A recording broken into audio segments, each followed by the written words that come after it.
branches, executive, legislative, presumed to be valid and even implemented already, per review by the DBM.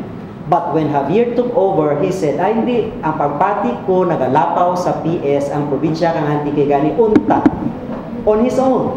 Memorandum of Agreement, Memorandum Order number 12 series of 2010 sa pag-una naging nga adlaw kungko sa Kapitolyo. Now, this is a criminal action which is punishable in the revised penal code.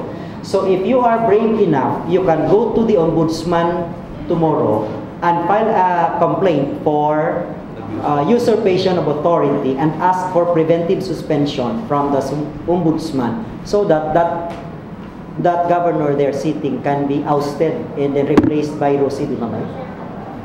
By Rosie Di Mamay, who is also computing her benefits to be included. By Rosie Di Mamay, who is also computing her benefits to be included.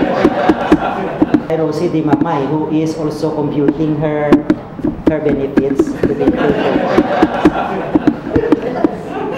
And also administrative cases of grave misconduct, grave dishonesty, grave abuse of authority, and conduct prejudicial to the government service, among a host of administrative cases that can be filed against these people.